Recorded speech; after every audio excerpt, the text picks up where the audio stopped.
Hey! Hey guys. Hey, George! What the Hales are you doing here? What the Hales are you doing here? What the Hales are you doing here, George?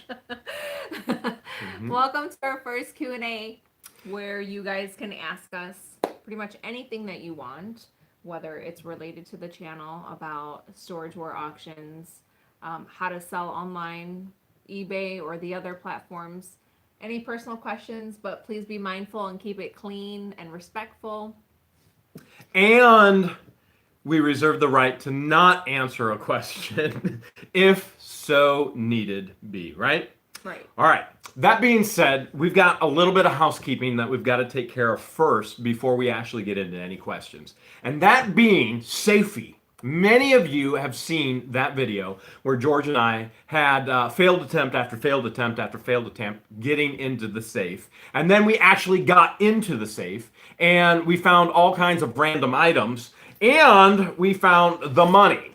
So the money is right here, including the Obama penny, including the dollars, the whole deal, the harmonica, everything. If you have not placed your guess yet on that video in the comments to win the money, please do so. Now, I can tell you, as I've gone through all the comments, and George has gone through all the comments, we do not have a correct guess yet. Now, we have some guesses that we would say are extremely what? Downright. The word is close. Close. Close! She got it. She got it. Close. They're close. But there's not one that's dead on as of yet. So if you don't actually have a guess, place that guess. Again, we are going to actually announce the winner December 23rd. And as we announce the winner, we also will be sharing that monetary amount with you. We're going to ship it just like this.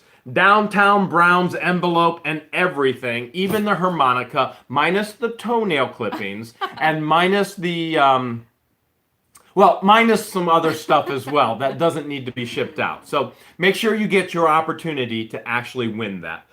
With that being said, without further ado, it's time to answer some questions. What do you think there, Yes. George?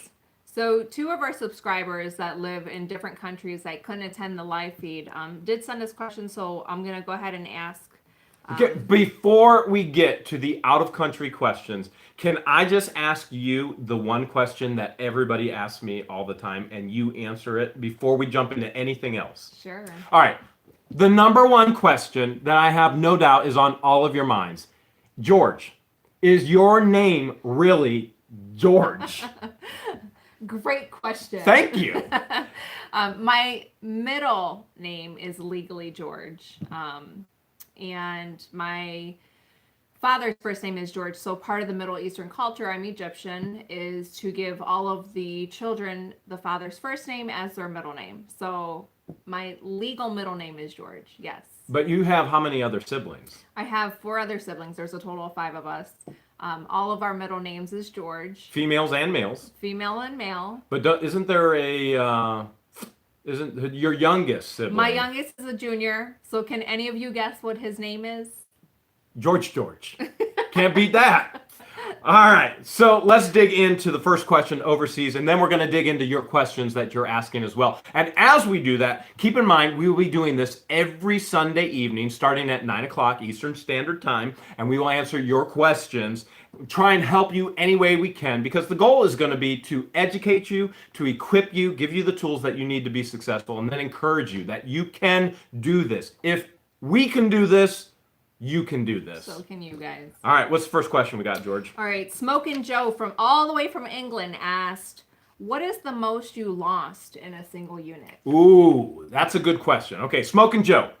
Most amount of money I've lost in a unit. Would you actually for over 20 years, and I've yet to lose any money in a unit. Now, most of you that are out there are going to go, number one, Jeremy, you're lying. Or number two, then you haven't bought very many units. Well, I've been doing this for a long time. I have bought a lot of units, and it's a numbers game, and it's also proper profiling. And what I mean by profiling is you have to look at the unit, you have to determine if it has value, and if it does, How much will you actually spend on it? You set that threshold in your mind, you try not to go above it, and then you purchase the unit. I've never lost money on a unit. I've always, at a bare minimum, and honestly over a bare minimum, have broken even and then made some money on top of that. For example, let's say you buy a unit, you saw me buy the $800 unit. Okay, $800 unit. If you haven't seen it, there's a video here. Check it out. That unit had a locked chest in it. I took a calculated risk, hoping that there was something of great value in that unit. Now, I spent $800 on the unit. There are over 800 items in that unit. If I were to actually sell every single one of those items at a garage sale, $1 a piece, at a flea market, $1 a piece, I'm going to break even. So that being said, I'm always going to make money on the units. There are some units where I've made tens of thousands. There's some units where I've only made tens of tens. It all depends. But you don't want to bid on a unit that isn't going to make you money. Don't buy trash. If it looks like trash, it is trash 9 times out of 10. And also, this is a volume game usually. So what I mean by that is the law of volume. The more units you buy, the more chances in the volume that you get of hitting it big. Now, let me say, don't go and spend your money irresponsibly. That would be foolish on your part. Make sure you properly profile. Make sure you invest in a unit that you think is going to return an investment for you. And then you're going to make some money. All make sense? Hope it does. All right, we got another one? Yes. Wait. George, there's one more question that everybody asks me all the time. And I'm not sure if you're ready to answer this, but they want to know, how in the world did we meet? Do you want to answer that? Should I answer it? We did meet on a dating app. Some of you may be familiar with Hinge. It's for people that are looking for serious relationships. So that's how we met. Well, let's get a little bit deeper. I saw your profile. I thought it was completely and totally fake. He did. He thought it was a fake profile. I thought it was completely fake. I thought it was spam. I was so sick and tired of spam profiles. And so to prove that it was spam, I asked her out on a date. We both drove a half hour to see each other. She introduced me to one of the most beautiful things in the world, which was... Someone thought you found me in a unit. I could have found her in a unit. But what did you introduce me to the first time I ever had it on our first date? You don't remember? Oh, cheese curds. Cheese curds. Most amazing thing in the world with ketchup. Cheese curds are amazing. All right. Georges, what do we got? What question do you have next? All right. One more question by Smoke and Joe, all the way from England. He wants to know, how many hours a week do you put into your business? Okay. Good question, Smoke and Joe. How many hours a week do I put into the business? Let me give you a little bit of background on this. Number one, I'm a landlord, first and foremost. I was a landlord before I was ever doing storage units, believe it or not. Actually, I was doing storage units at the same time and doing auctions. But vocationally, I became a landlord at the age of 21. I'm 41 now. And so landlord is a phenomenal profession if you do the right screening and you get the right people into your properties. So number one, I run a business, I'm a landlord. I do everything. I put the people in, I do the maintenance, the whole deal in multiple counties, okay? Number two, I do resale, and I've done that from the beginning of eBay. I have a tremendous love and passion for the Sega Genesis, if any of you remember that. And my goal in my early 20s was to own every single Sega Genesis game there was. That was when eBay first came out on the scene. And so what I was doing then, I was working a swinging 12 in a factory. It was crazy. And it gave me 7 days off of work during the month at a time, at a chunk. I was making more money selling on eBay by hitting my local thrift stores than I was going in and working at a chemical plant. And I went, why in the world am I doing this? At that point, then I picked up my family. I went to college. I did 4 years of college in 2 years with a double major. And then I went on to go get my master's in organizational leadership. And so all of that time working eBay. And generally, probably about 8 hours a week when I was in college, when I was doing the 4 years of college in 2 years, I doubled everything up. I was doing about 8 hours a week on eBay, and I was paying for all of my college, paying all of my bills, and I was doing great. Other married students would come and look at me and they'd go, Jeremy, how in the world are you doing this? And I went, how in the world are you doing just normal college and working 40 hours a week? I don't understand how you could do that. And then on top of that, I was doing units for more surplus and more merchandise to sell. And so I've been doing this for quite some time. In regards to now, how much I'm putting into the business, so I'm landlording, I'm reselling, and I've got my hands in multiple businesses that I've started here, there, and everywhere. Little things that I've tried to do startups here. But with this specifically, with storage units, this past month, it's been every waking moment. Because YouTube is now attached to it and sharing those experiences with you, it's nonstop finding the auction, going to the auction, hauling from the auction, videotaping. Once I get home videotaping, I'm editing. Once I'm editing, I'm then uploading, and then I'm tagging. And it's been every waking moment to where I've even told George, I was like, oh my goodness, I can't do anything else. I can't resell right now, which is one of the reasons why I need somebody to do full-time eBay. As a matter of fact, I have enough merchandise. I could probably keep 10 people going for 10 years just on eBay alone. And so that time that I'm putting into it, I want to increase because I do this for fun. So I want to continue to increase into the storage units because it's fun to me. It's the treasure hunt. And then that helps me pour into other people's lives, employing them, let them sell everything. Let me go out, profile the unit, buy the unit, let them sell everything, let me video and all of that. And then George has been helping me with that as well. Our viewers would like to know, what are cheese curds? You don't know what cheese curds are? If you haven't had cheese curds, you're missing out. It's kind of like mozzarella sticks, but 1,000 times better. It's fried cheese and put ketchup on it. It's amazing. Marinara sauce, or they serve it with a fancy sauce. I like it with the fancy sauce. All right, Georges, do we have another question? Another question from Nostromo, who couldn't be here for the QA, wants to know, have you ever been in a storage unit and found an item that spooked you, that looks so evil or just out of place and shouldn't be there in the first place? All right, storage unit, anything that spooked me. I've been to storage unit auctions where you've opened the storage unit and there's people living in them. That's kind of a spook. So that's kind of odd where that, by the way, that's illegal. You can't do that. And so they're kicked out immediately. You'll find jars of urine because people were living in them and then they got kicked out and then you actually bid on their actual unit. But one unit that comes to mind that was completely out of place. This was before I was ever doing anything with YouTube. This was probably 10 years ago. I was running a nonprofit ministry, and there was about 40 buildings on that facility. We had over 400 beds, and we did all kinds of things. And one of the facilities needed a refrigerator. So I went up to Medina, Ohio to actually a storage unit auction. I was late to the auction because I was working so much. I drove an hour to get up there, hoping there would be a fridge. And I missed the first unit. The second unit, there was a stainless steel fridge. And I went, I'm getting this unit. I paid $140, $150 for the unit. It was a bigger unit, had a stainless steel fridge. I had my stock trailer with me. I had 40 plus horses on 175 acres down in Millersburg, Ohio, running a Christian camp and conference center. And so I bought the unit specifically for the refrigerator. Behind the refrigerator was a full cabinet, gun cabinet. The guy was a gunsmith. Now, what shocked me is there was tote after tote after tote after tote.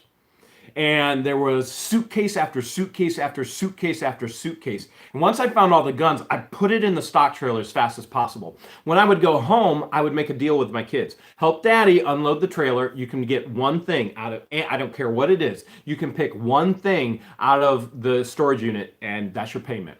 So my oldest, Chelsea, she goes, Dad?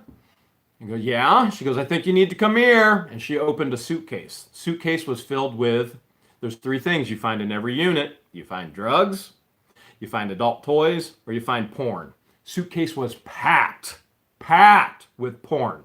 I went, all right, Chelsea, just set that thing aside. So then she grabs another tote. She goes, Dad? And I said, yeah. She goes, I think you need to come here. It's a tote filled with porn. I said, all right, just set it aside. Set it aside. Dad, you obviously already know where this thing is going. I had a 12 cubic yard dumpster. A 12 cubic yard dumpster that I filled with pornography at a Christian camping conference center. So I always joked with my employees, I am the only executive director of a Christian camping conference center who has purchased this volume of pornography. And then it all went in the garbage. That was pretty shocking. All right. All right. Linda Kennedy wants to know, how the Hales are you? How about you answer that one, George? How the Hales are you, Brenda George? Clausen says, what the Hales is going on? I see what you did there. I see. So, George, how the Hales are you? I'm doing great. There's so many comments coming through. I'm trying to read through them. Trying to keep up with them? Yeah. Rob Horskin says, are you better off spending a lot of money on a larger unit or a small amount of money on a unit with less stuff? That's a good question. So are you better off, and Rob, let's get to the basics of it. Are you a newbie? Okay. So let me take this approach that you're a newbie. Here's one thing I always tell people when I'm training them. Okay. I've trained hundreds of people in reselling on eBay and honestly all over the world in doing this type of thing. And so if you're a newbie, my encouragement is always start small, make small mistakes, then go big, and I say this to you. Make little mistakes. No, make no mistakes. Start small, make small mistakes. Go big, make no mistakes. Now, if you're a newbie, that's the way to go. But if you're a newbie and you're at a storage unit auction, let's take, for example, if you look at the thumbnail, you see the gold teeth.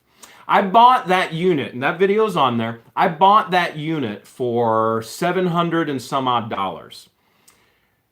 If you bought that unit as a newbie, you're going to put $30,000+ in your pocket, and I'm not even done reselling it yet. 2 boxes of golf shoes brought in $5,000 within the first week. The satellite phone brought in $1,000 the first day. All right, so if you're a newbie and you go, man, should I buy a big unit and spend big money, and you see that unit, yes, buy that unit. That profiling had all the signs of money. It had brand new Stetson hats. It had gun cases. It had, the list goes on and on and on. Spend the money if you profile it appropriately. But I would not say that in most cases. I'd encourage you to start small and make small mistakes, then go big and make no mistakes whatsoever. You got to take some of things into consideration as well. You have to take into consideration, do you have storage if you're going to go big? Now, lots of people would go, hey, I can't do this. I can't do this because I don't have storage. You're at a storage facility. Just rent out the storage unit. Take a month, sell it. If you don't want it after a month, then go send it to your local auction house, okay? Any excuse anybody can come up with for why not to start, I guarantee you I can give you a solution of why to start. So think about those things. Do you have storage for a larger unit? Do you have the cash for a larger unit? And let me even be even more bold. Do you have the cash that you can lose? Now, for me, I'm telling you already, I've never lost money. I look at it as when I purchase a storage unit, that's a better investment than putting my money in the bank. I put my money in the bank right now. How much of a return do I get on my investment? 0. It's just in the bank. If I put my money into the merchandise that's into a storage unit, how much return? 1,000. Sometimes it may be 500. Sometimes it may be 50,000. It all depends. So you got to think through. Do you got the money? Do you have the space? Do you have the ambition and willpower? Do it. How many times have I gotten up last week and I was like, George, I do not want to do this today. And what do you say? Do it. Yeah, do it. So sometimes you need somebody else just to kick you on the butt and say, do it. And when you've kicked me in the butt and said, do it, it ends up being one of the great storage extremely profitable. Joe Allen asks, what's the one item you found that held the most value? One item that has held the most value. Well, I can tell you as far as reselling on eBay, which I strongly encourage, the items that I've resold for the most money have been books, old antique books, specifically children's books. Quite an amazing market for that. Some of you know that because you collect them. Now, one of the things that comes to mind most recently, just recently, I mentioned it already from the unit with the gold teeth because the guy was a dentist and I found his gold, his dental gold in that unit. As far as things that have been sold in the last 6 months, I guess it had been a little bit more than 6 months, but the stat phone sold for $1,000. There was another unit that I purchased that currently in one sale, and I can't give details on this, unfortunately, right now. Again, we said at the beginning, I reserve the right to not give details or not answer a question, but one sale, $2,000 check. Nice. Boom, right there. Sir Galahad wants to know, are you two married? I'll let you answer that one, George. I have asked him if I could be his fake wife to kind of keep the women away, but we're not married. Do you want to explain Yes. that? Do you want to explain why you're my fake wife? To keep the women away. There were a lot of thirsty women on Facebook. So when I met George, I received, in the span where I was single, I received over 3,000 requests, random friend requests out of nowhere on Facebook. I have no idea what happened. It was blowing up and I couldn't take it anymore. And so George asked, "Can I just be your fake wife so it stops?" And ever since then, it stopped. It worked. Deborah Bridges wants to know, how do I find the laws and rules and regulations here in Mississippi? Well, I bet you could answer that one. Where would you find the laws and regulations? Well, it depends on what she's looking for. There's gun laws. Google. There's Google never fails me. So really, all you would have to do is just Google it. Meerkat said Christian mingle. Ready to mingle? That's where she thinks we met. Oh, Meerkat thinks that? That's Matt says he met his wife on Match.com 12 years ago. Congratulations to you too. 12 years is a long time. Someone thought you found me in a unit. Okay, so let me answer the question about the laws, okay? Someone wants to know if I have any sisters. That answer, well, her sister's name is George. So if you want another George, let me answer the laws question while you're going through that. So to find your local laws, just like in Ohio, you have Ohio Revised Code. That's the laws, okay? And you can Google any of that. So in Mississippi, you would Google Mississippi Revised Code. And so there's going to be all types of revised code. You're going to want to narrow that search down based on what laws you're looking for. Are you looking for gun laws? If you're looking for gun laws, just contact your local law enforcement. And typically they have an officer designated for CCWs and things along those lines. You can get a hold of that officer. They'll run through all of those gun laws with you. If you want laws on storage units, for example, there's the law of redemption, okay? You can Google those things. It all depends on what law you want. The law of redemption states this.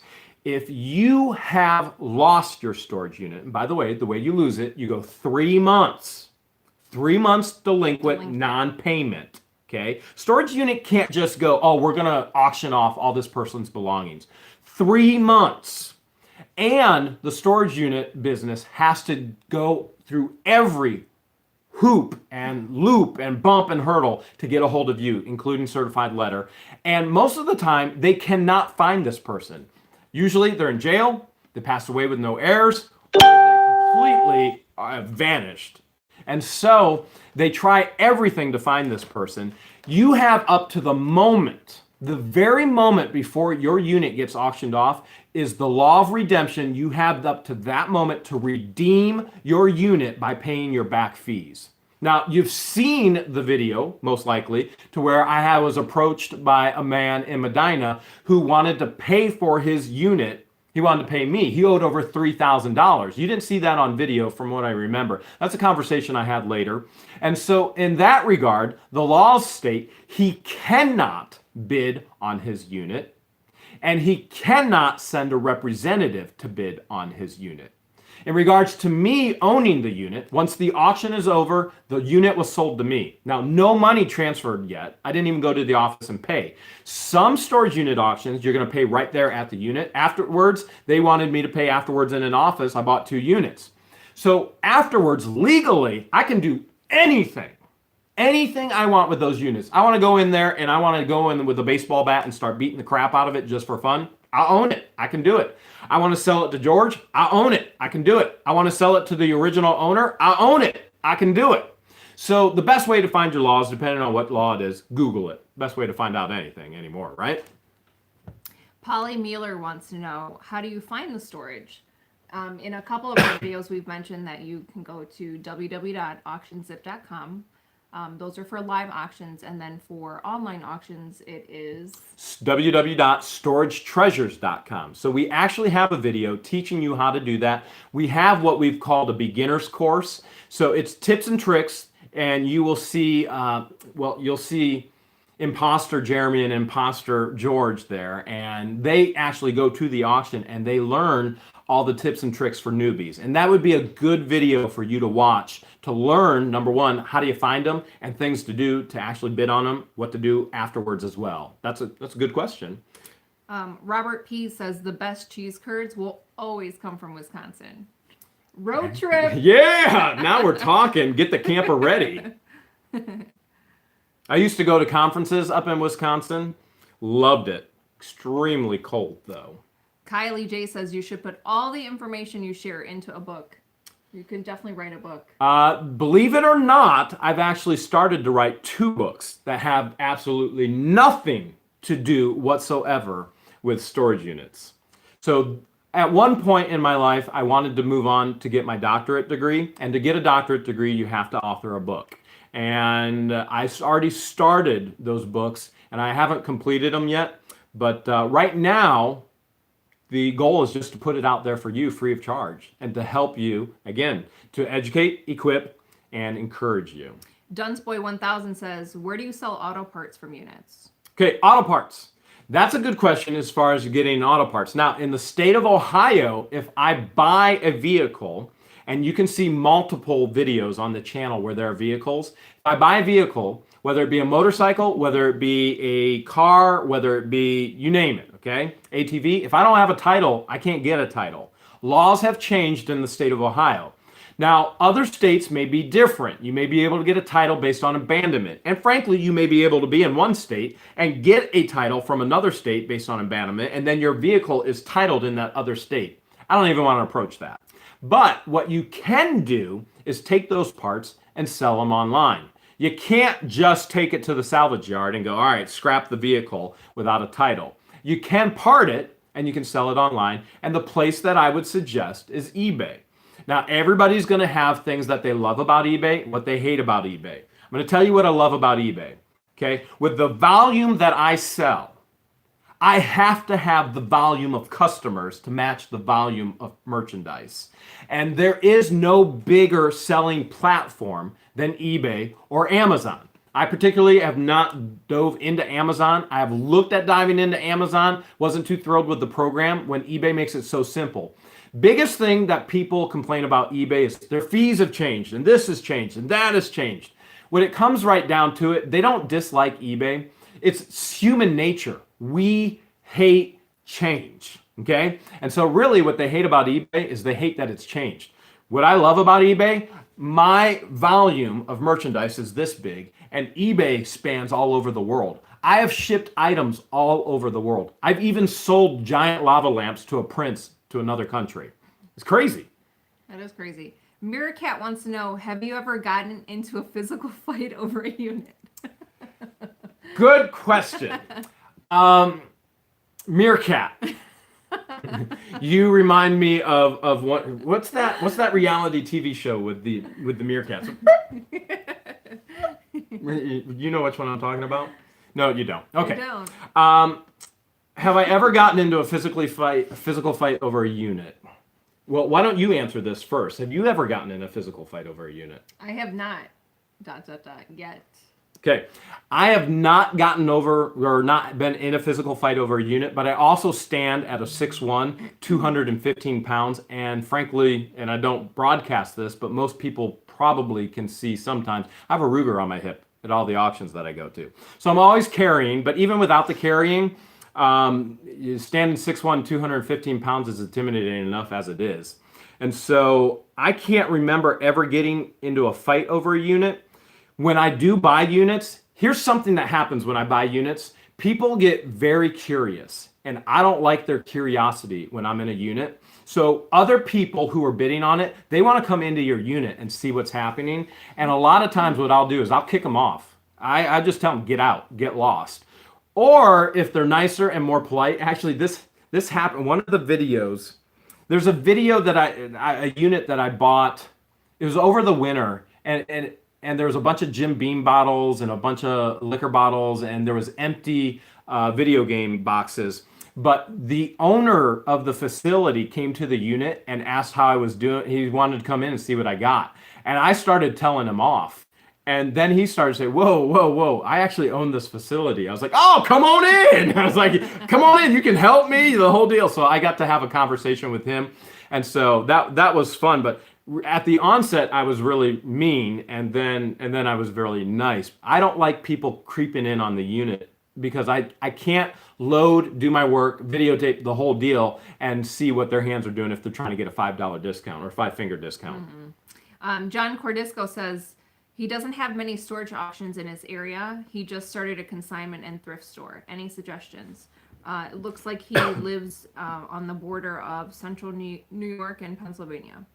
All right, John, you started a thrift store. Number one, congratulations. That's awesome. I've actually done that before. And so that is a ton of fun. My thrift store's name was Hidden Treasure. I used to take up to 6 students every year with me. They would earn their master's degree in Christian education, Christian counseling, or organizational leadership. And they would have a major project to help fund the nonprofit. And one of the things they did is they started a thrift store. And I taught them all how to do storage units and how to do the thrift store. The first thing I would say in regards to consignment in your thrift store, good luck, okay? Lots of different laws and legalities in regards to that. Second thing that I would say in regards to items for your thrift store, even if units are far away, it's going to be worth a drive. So I don't know what your time off is with your thrift store, especially with a startup. I grew up in a family business. I've created family businesses. I understand it's 24/7. As a matter of fact, when I was running the camp and conference center, one of the things I always looked for was individuals that grew up in a family business because they understood there's no time off. They understood it's on all the time. You're all in all the time.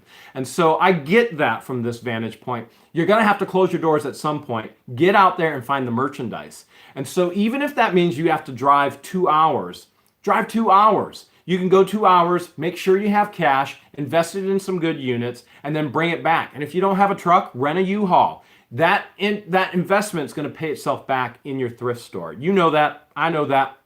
Somehow, some way, you've got to get out there. Now, if you're not seeing live auctions as far as storage units, what about live auctions in regards to just your live auctions? You've got all kinds of auctions in Pennsylvania. I know because I see them on auctionzip.com. That's the best way to find them right now.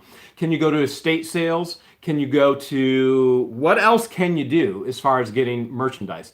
One of the things that you could do if you are a 501c3, and it takes about a year to get your 501c3 status or your 501(c)(3) status, is you can give tax deductible receipts. If you can get to the point of getting your status and giving out tax deductible receipts, your community will rally around you and they'll bring you their stuff. Especially if they're anti-Goodwill, which a lot of people are because Goodwill CEO's salary was released and all of that. So I would specifically suggest getting items from your community, trying to be a nonprofit, and remember, nonprofit is a tax status. It's not a business plan.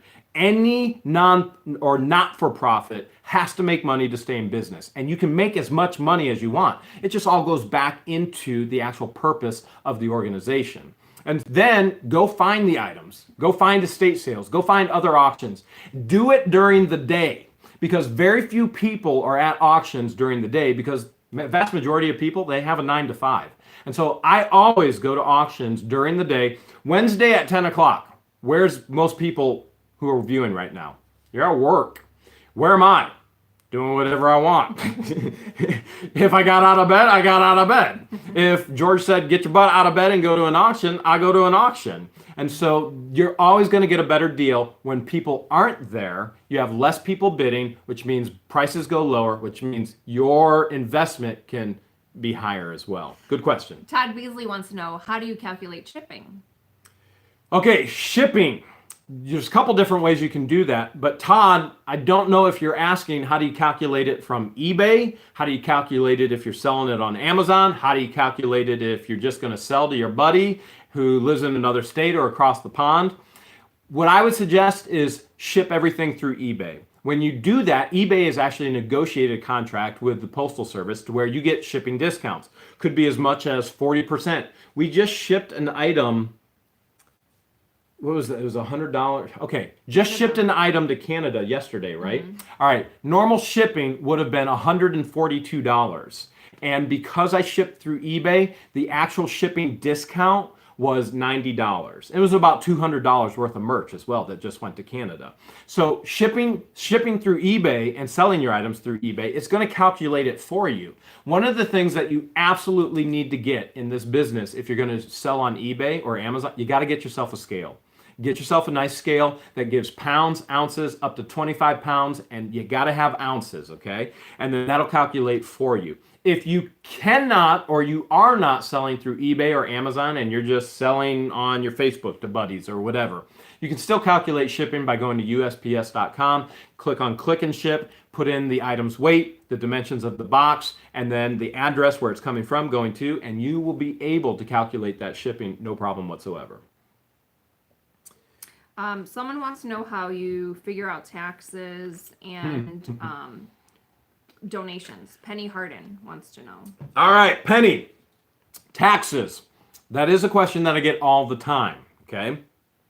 Now, look, can I see her question? Can I see exactly what she wrote? Because I don't want to. How do you figure out taxes and do you write off donations? Okay. Let's take donations first. You're asking me specifically, do I write off donations? The answer is yes. Last year alone, I wrote off over $8,000 just in clothing donations to Goodwill, okay? That's all from storage units. So yes, I write off donations. I give to where I can get a tax break. Remember that tax deduction doesn't mean the government's giving you back that $8,000. It means the government isn't taxing you on that $8,000. Okay? So in other words, a lot of people, they have this misconception. Hey, if I give and I get a tax deduction of $8,000, I get that back at tax time, right? No. The government just doesn't tax you on that money. So yes, I donate to where I can write it off. Specifically, me. But that works with my taxes and where I'm at with my taxes. That may not benefit other people. It all depends on where your taxes are, how much you're paying in taxes, how much you're giving, things along those lines, okay? All right. That being said, in regards to taxes and donations, one more thing I want to say about that. Do you know why the rich are rich? The rich are rich not because they were given it, not because there's probably lots of reasons, but one of the things that the rich do best is they leverage money the best, okay? And leveraging that money the best way is going to be taking your money and finding the best way to keep the most money that you can. And that may mean you have to get an accountant to help you with the tax issues. Now, let's get into the tax issues. And by the way, you're going to not want to make as many deductions as you possibly can as well, if you are at that point. Now, in regards to taxes, if you're selling on eBay, and you do 200 transactions or $20,000 in volume in sales, then it's taxable income per IRS. That was a long debated issue with government when eBay first came out, because the IRS, government wants their hands on as much money as you make. Not only that, some of you have exes. Some of you have exes that want as much money as they can get their hands on. Hi, ex. All right, so that being said, if you stay under that $20,000 threshold or 200 in volume in transactions in PayPal, it's not reported income.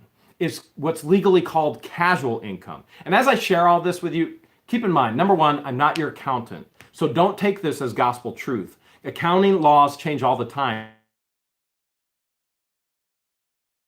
Also, I'm not a lawyer, so keep that in mind as things change all the time. But you have a garage sale, and at your garage sale, you make $500. That's called casual income. And so the government really should not have their hands on it. Now, if you talk to an IRS agent, they're going to tell you, you have to report that income. Well, no, it all depends on who you talk to. Casual income does not have to be reportable.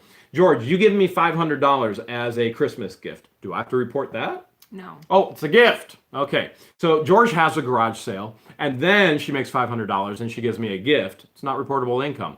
Listen, there's legal ways around all of this. Talk to your tax preparer or talk to an individual who knows these things. It'll be money well spent. If you're at a volume or if you're in a bracket with your taxes to where this is beneficial for you to find the legal ways to do things, okay? Again, there are thresholds where if you're running a business, casual income at a certain threshold becomes what the IRS is going to view as a business. And you need to find out what those thresholds are. I just told you what a threshold was for PayPal. What are the thresholds for anything else? Okay, good question. Yes, good question. Chevy Moore has an important question. He wants to know, have you ever had an Oreo ball? Have you? I have. Have you really? I make them. They're crushed up Oreos with cream cheese. Oh, so good. That sounds amazing. That would be good. I don't think I've ever had one though. My palate is like that of a 10-year-old. So if a 10-year-old boy would eat it with ketchup, that's what I eat, and you would only like with it because ketchup. you like Oreos. Didi wants to know, how do you find units to bid on? We answered this earlier, where you go to www.auctionzip.com. No, to bid on, like online. Oh, online bidding. Okay. There's multiple platforms in regards to online bidding for storage units. The one I use is storagetreasures.com because it's more one with higher exposure right now. Again, I want bigger volume so that I have more to look at and so that I have a bigger chance of hitting the gold mine. And so storagetreasures.com, and there's actually a video on the channel that teaches you how to navigate storagetreasures.com. There's like a pirate map and there's gold coins in the thumbnail. And so, and you can say, oh man, that's clickbait, hater. But the whole point in thumbnails, if you guys don't upload videos, YouTube gives you 3 options for your video as far as things that you can put as your thumbnail. And usually when I look at those thumbnails, it's either me going like, which is completely stupid, or it's nothing whatsoever. So then I have to come up with something that I think is relevant, which usually is going to be cash because we're usually talking about cash. So there's coins in there, a little treasure map, and it teaches you how to use storagetreasures.com. It'll help you navigate through that. And so check out that video. That'll be a help to you. There are other online storage unit treasure platforms as well. Quick Google search will teach you which ones those are. Just a viewer says, I'm still trying to convince my husband to at least go to an auction. Any advice on how to persuade him? I can tell you how she persuades me. Start with a few smooches, and from there, work your way up to, honey, here's some people that are making some big cash, and it'll be fun. Any relationship, there's give and take, okay? Any relationship that's going to be successful, there's give and take. It's a rough relationship when there's a giver and there's a taker, and you do all the giving and they do all the taking. That's not a healthy relationship. There's got to be give and take.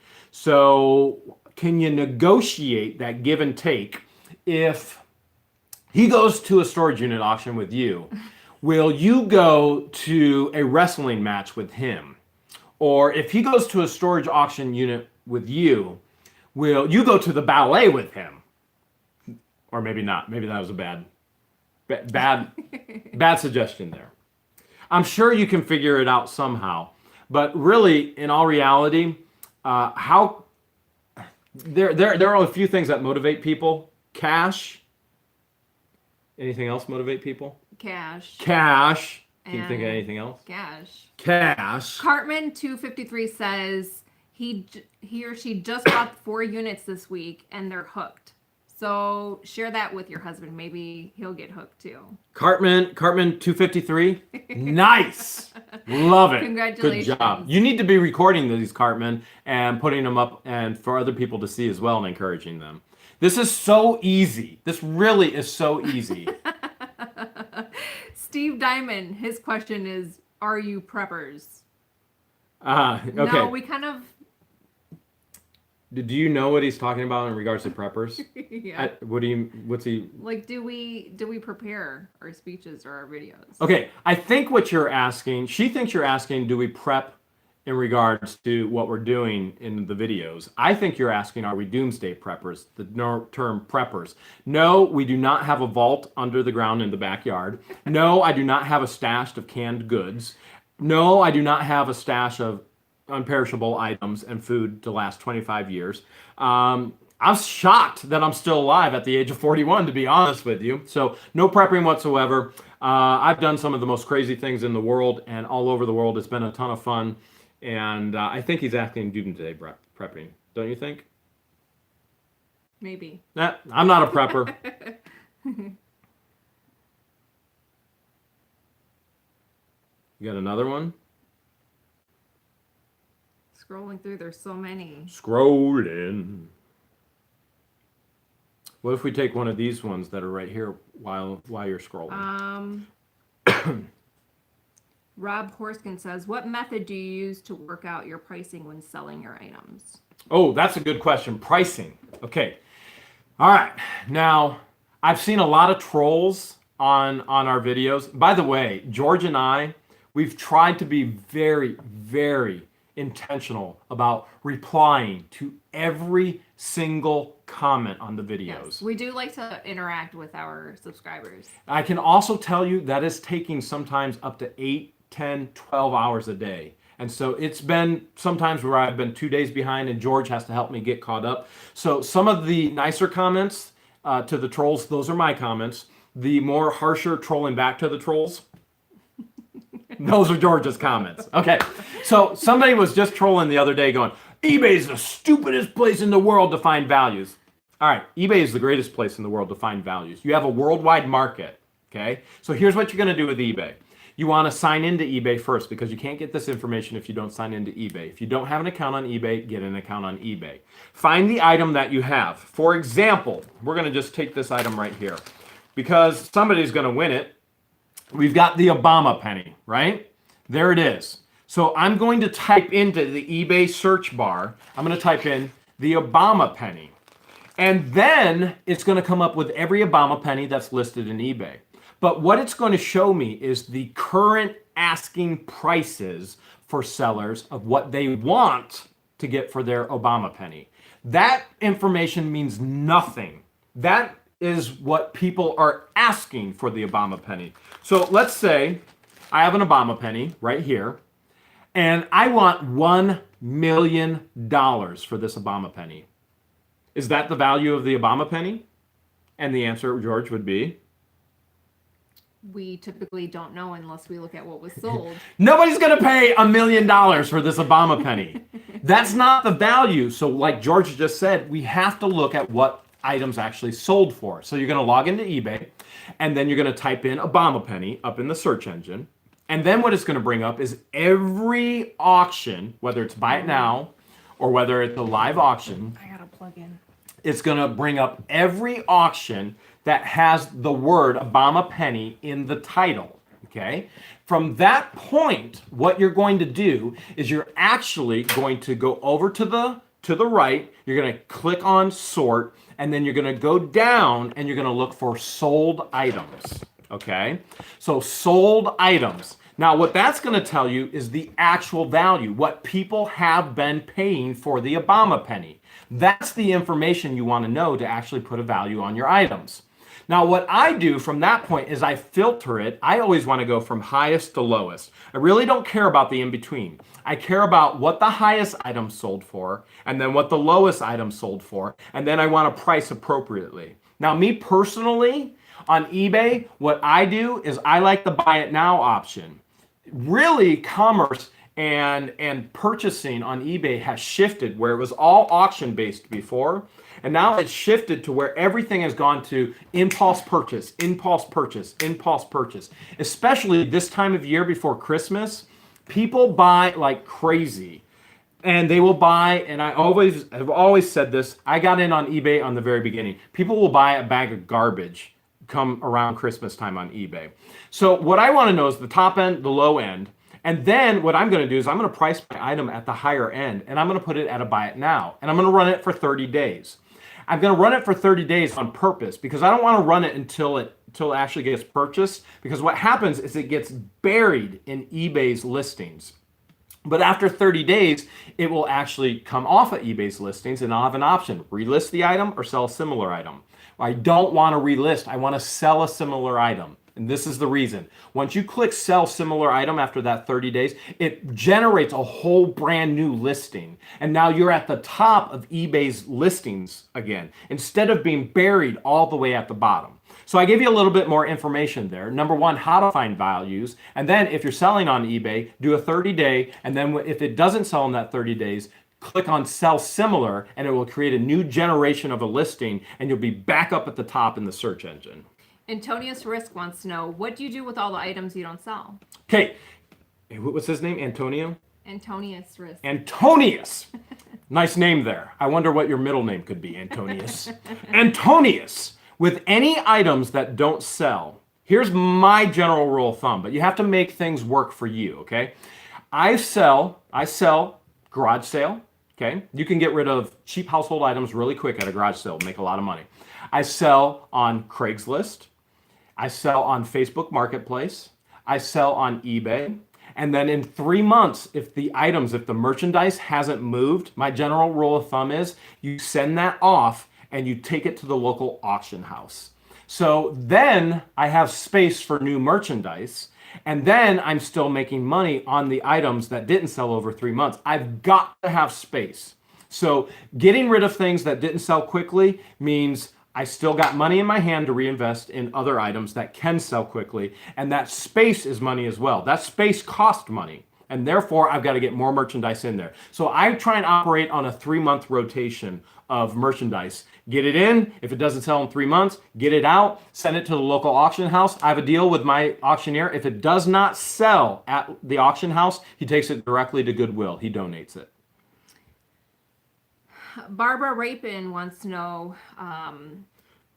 what do you think the problem is with eBay when she sells things? She writes great descriptions and has lowered her selling price, and other people are still selling products, but she can't get hers to sell.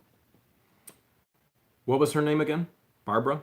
Barbara. All right, Barbara, in regards to your eBay items, have you requested my free eBay listing guide? There's a video, and it says, hey, request a free listing guide. It's a 40-step, and it's what I would consider a 101 process, okay? 40 steps on how to list your eBay item for maximum money, okay? And it's what I use to train people. It's very basic, but those basic tips that are listed in those 40, I forget what I call it. It's the 40, whatever it is, okay? Some of you probably already have it. I give that to you for free. Follow that, ask me for it, and that will help you. So there are basic things that you can do on eBay. Generally speaking, what I tell a person is, you can list something on eBay, I can list something on eBay. It could be the exact same thing. I'll sell it 3 times the price for what you will. And I'll sell it because of the things that I do. And there are things that you can do that will enhance your selling, and things, overall, you're gonna make more income. So good question. I don't know exactly what the issues are without seeing your actual eBay auctions, but I would encourage you to ask me for that free tips, okay? Thomas Young wants to know, do you plan on hiring help to list on eBay? Thomas, I'm looking for help right now. You want to work for me?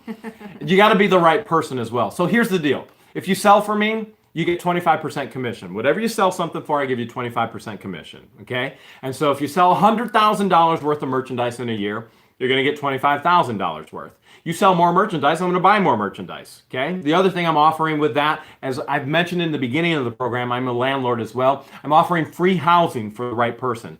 Free housing, 1 room, bedroom apartment. You got a kitchenette, you got a dining area, you got a bathroom, you got a huge bedroom. I will take care of your housing, all the utilities, and pay you a commission.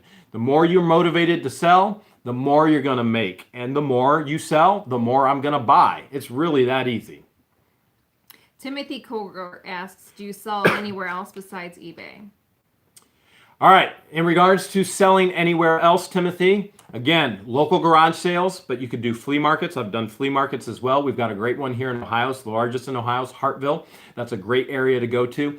Also, Facebook Marketplace. And if you haven't done it yet, go ahead and create your own selling group. You've got Facebook Marketplace as a whole, but then you have selling groups. I'm probably in about 50 selling groups on Facebook Marketplace. The issue with Facebook Marketplace is usually the individuals that are moderating or the individuals that own that selling group, they're Nazis. Okay? They're all about telling you what you can't do in those groups. You can't do this and you can't do that and you can't and you can't and you can't. It drives me insane.